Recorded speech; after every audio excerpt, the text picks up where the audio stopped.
எம்ஜிஆர் அவர்கள் ஆரம்பிச்ச அந்த கட்சியை கட்டி காக்கிறது யாரு? இன்னைக்கு அந்த கட்சி எப்படி இருக்குது? அதை நான் சொல்லிதான் உங்களுக்கு தெரியணுமா? அனைத்து இந்திய அண்ணா திராவிட முன்னேற்ற கழகம் இப்பொழுது யார் கையில் இருக்கிறது எதுக்குங்க இந்த பாசிச பாஜகவோட நேரடி கூட்டணியோ இல்ல மறைமுக கூட்டணியோ உறவு வச்சுக்க? நாம என்ன உலகமாக ஊழல் கட்சி? என்ன அறியாமையின் காரணமாக பேசுவதாக இது கூட தெரியாமல் ஒரு கட்சிக்கு தலைவராக இருக்கிறது சொன்னால் அவரை நம்பி எப்படி தொண்டல் இருப்பார்? சிந்திச்சு பாருங்க. இவ்வளவு பேர் இருக்கிறீங்க, இவ்வளவு பேரோ அண்ணா திமுக தொண்டர்கள், அனுதாபிகள். சில பேர் கட்சி ஆரம்பிச்ச உடனே இமாலய சாதனை சாதித்து போல பேசுறாங்க, டைலாக் பேசுறாங்க. நாங்கெல்லாம் அப்படி இல்லை. இங்கே மேடையில் இருக்கிற அறிவித்தவர் திரு சோமசுந்தரவாகன், திரு வைகை செல்வனார், இங்கே இருக்கின்ற கழக நிர்வாகிகள் ஒருவங்க அத்தனை பேரும் உழைப்பால் நாம் அடையாளம் காட்டப்பட்டவர்கள். பொன்விழா கண்ட கட்சி அண்ணா திமுக. ஆக அண்ணா திமுகவை எந்த கொம்பனாலும் தொட்டு கூட பார்க்க முடியாது, கூட பார்க்க. ஒரு சாதாரண கிராமத்தில் பிறந்த பெரிய அடையாளம் எல்லாம் எங்களுக்கு கிடையாது. அடையாளம் என்று சொன்னால் உழைப்பு, சேவை, விசுவாசம், இதுதான் எங்களுக்கு அடையாளம். ஆட்சியை பிடிக்கிறதெல்லாம் அவ்வளவு ஈஸி இல்லை இல்லையா? இப்ப அதெல்லாம் விட்டாங்க, இப்ப இங்க வந்துட்டாங்க. இவர் நேரா ஷூட்டிங்ல இருந்து வருவாராம், வந்து ஆட்சியை பிடிப்பாராம். அது எப்படி இவராலே முடியும்? அவராலேயே முடியல, இவராலேயே முடியல. அவருக்கு அத்தனை வருஷம் ஆச்சு, இவராலே எப்படி முடியும்? ஒரு பக்கம். இன்னொரு பக்கம் கூட்டம்லாம் ஓகே தான், அது எப்படி ஓட்டா மாறும் அப்படின்றது இன்னொரு பக்கம். இன்னைக்கு பல்வேறு திரைப்படங்களிலே நடித்து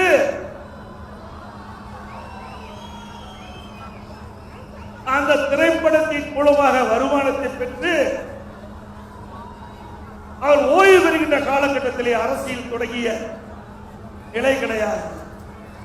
இளைஞர் பருவத்திலே பொன்மனச்செம்மல் புரட்சி தலைவர் எம்ஜிஆரால் ஈர்க்கப்பட்டு அன்று முதல் இன்று வரை 51 ஆண்டு காலம் அனைத்து இந்திய அண்ணா திராவிட முன்னேற்ற கழகத்திற்காக பாடுபட்டு இளை செயலாளர், ஒன்றிய பொறுப்பு, மாவட்ட பொறுப்பு, மாநில பொறுப்பு, உங்களால் கட்சி நிர்வாகிகள், பொதுச் செயலாளர் என்ற அடையாளம் காணப்பட்டது. என்னதான் நீங்க இந்த நேரடி மறைமுக கூட்டணி குட்டிகரணம் போட்டாலும் தாமரை இலையில தண்ணியே ஒட்டாது. தமிழக மக்கள் மட்டும் எப்படி ஒட்டுவாங்க? தாமரை இலையில தண்ணீர் ஒட்ட வேண்டியதில்லை, தாமரை தண்ணீர்ல மலரும், ஒட்ட வேண்டியதில்லை.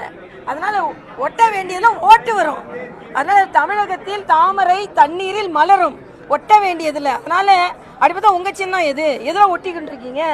தமிழ்நாட்டு மீனவர்கள் கிட்டத்தட்ட ஒரு 800 பேருக்கு மேல இலங்கை கடற்படையால தாக்கி அழிக்கப்பட்டிருக்கிறாங்க. அதை கண்டிக்கிறதுக்காக உங்களை பெருசா எதுவும் செய்ய சொல்லல, சின்னதா ஒண்ணே ஒண்ணு மட்டும் செஞ்சு கொடுங்க. இனிமேலாச்சும் எங்களுடைய மீனவர்கள் பாதுகாப்பா இருக்கிறதுக்காக இந்த கச்சத்தீவை இலங்கை கிட்ட இருந்து மீட்டு கொடுத்துருங்க, அது போதும். பாரத பிரதமரை கச்சத்தீவை பற்றி சொல்கிறார். நிச்சயமாக கச்சத்தீவை மீட்பதில் பாரத பிரதமரின் பங்கு இருக்கும். ஆனா அவரோட இந்த சமீபத்துல தீவிரவாதத்தை ஒழித்ததற்காக உலகமே பாராட்டுகிறது. நான் இந்த மண்ணில் கால் எடுத்து வச்ச உடனே ஒரே ஒருத்தரை பத்தி தான் மனசுக்குள்ள ஓடிக்கிட்டே இருந்தது. அவர் யாருன்னு உங்களுக்கும் தெரிஞ்சிருக்கும். சினிமானாலும் சரி, அரசியல்னாலும் சரி, நமக்கு ரொம்ப ரொம்ப பிடிச்சது புரட்சி தலைவர் எம்ஜிஆர் அவர்கள் தான்.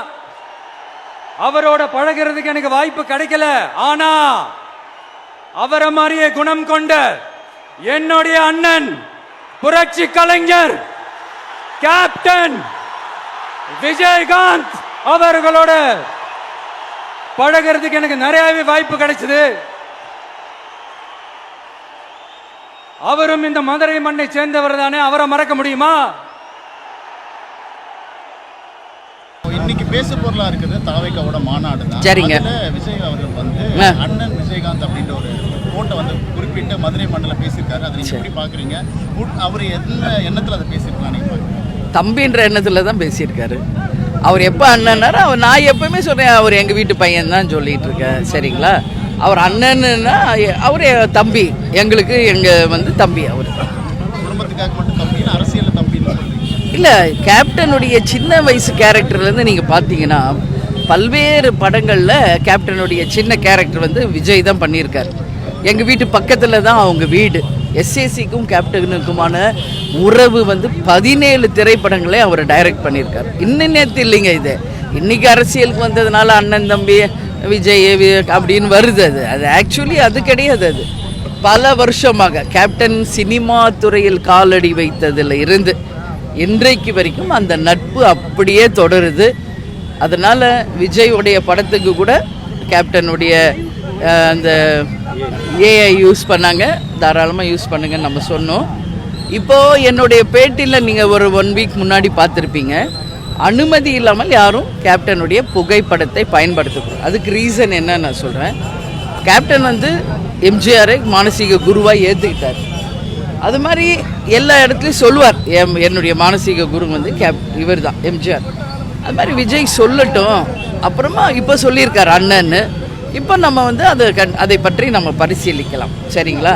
அதனால் இன்னைக்கு வந்து அவர் அண்ணன்னு சொல்கிறப்போ நான் வந்து அவரை வந்து தம்பியாக நினைக்கிறேன். நான் இப்பவும் சொல்றேன், நம்மளை நம்பி வர்றவங்களுக்கு ஆட்சியிலும் அதிகாரத்திலும் உறுதியாக பங்களிப்பு செய்யப்படும். மீண்டும் வந்து இந்த கூட்டத்தில் வந்து ஆட்சியில் பங்குன்னு ஒரு முக்கியமான ஒரு இதுதான் சொல்றீங்க. அதுதான் எல்லாரும் கட்சி எதிர்பார்க்குறது. எந்த அளவுக்கு இல்லை, நான் முதல்ல ஆரம்பத்தில் இருந்தே ஆட்சியில் பங்கு என்பதை தேமுதிக வரவேற்கிறதுன்னு தான் நான் ஃபஸ்ட்டே சொல்லியிருக்கேன். ஏன்னா இது வரைக்கும் ஒரே பவர்ஃபுல்லாக ஒரே கட்சிக்கிட்ட போகுது. இப்போ ஆட்சி வந்து கூட்டணி ஆட்சி என்கின்ற போது உண்மையிலே மக்களுக்கு நடக்கின்ற எல்லா பிரச்சனையும் நம்ம தைரியமாக போய் பேசலாம். இது சரியில்லை, இந்த துறை சரியில்லைங்க, இப்படி இருக்கு, இதை கொஞ்சம் நம்ம சீர் பண்ண முடியும் என்ற உரிமை நமக்கும் கிடைக்கும். அதனால் அது நல்ல ஒரு ஆரோக்கியமான விஷயம்.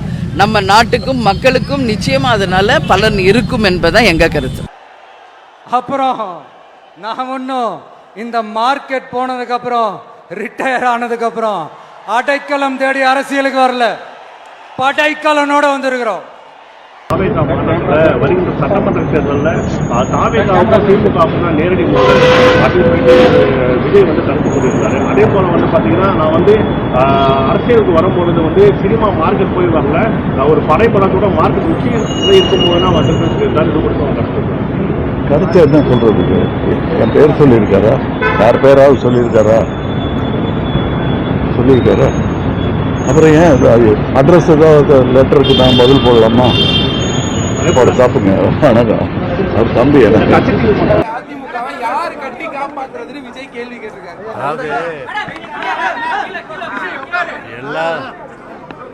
அதாவது எல்லாராலும் புரட்சி தலைவர் எம்ஜிஆர் ஆகிட முடியாது, எல்லாராலும் வந்து இதே புரட்சி தலைவி அம்மா ஆகிட முடியாது. ஸோ உலகத்துக்கே ஒரு புரட்சி தலைவர், உலகத்துக்கே ஒரு புரட்சி தலைவி அம்மா, உலகத்துக்கே ஒரு பேரறிஞர் அண்ணா தான். எனவே ஒரு தேர்தல் யுக்தி, அதாவது வாக்குகள் வாங்கணுன்றதுக்காக யார் வந்து புரட்சி தலைவர் படத்தை போட்டாலும் சரி, நாங்கள் தான் புரட்சி தலைவர் மாதிரி இருக்கோம், புரட்சி தலைவர் சொன்னாலும் சரி, மக்கள் வந்து ஒருபோது ஏற்றுக்க மாட்டாங்க.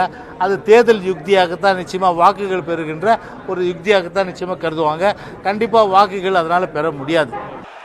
இன்னொரு பக்கம் கூட்டம்லாம் ஓகே தான், அது எப்படி ஓட்டா மாறும் அப்படின்றது இன்னொரு பக்கம். எது முதல்வர் அங்கிள் சொல்லி தாவேகா தலைவர் விஜய் வந்து தமிழ்நாட்டு முதலமைச்சரை வந்து அங்கிள்னு சொல்லி விமர்சனம் பண்ணியிருக்காரு. அவருடைய தராதரம் அவ்வளவுதான். அவருடைய தராதரம் ஒரு மாநில முதலமைச்சர், ஒரு பெரிய கட்சியினுடைய தலைவர், 40 ஆண்டு காலம் அரசியலில் இருக்கிறாரு. நேற்று அரசியலுக்கு வந்துட்டு அவர் அது மாதிரி சொல்றதெல்லாம் தரந்தார்ந்து விமர்சனம் செய்கிறாரு. மக்கள் நல்ல பதில் சொல்லுவாங்க. அதுக்கு நாங்களும் தேர்தலில் இருக்கு நல்ல பதில் சொல்லுவோம். அதுலலாம் ஒன்றும் மாற்றம் இல்லை. ஒருத்தர் வந்து தவறாக எப்படி ஒரு இவ்வளோ பெரிய மாநில முதலமைச்சர் ஒருத்தர் வந்து அவர் 10 பேர் 50 பேர் கூட்டிட்டாங்கன்னா உடனே எது வேணாலும் பேசுறது, அது இப்படி சரியா இருக்கு.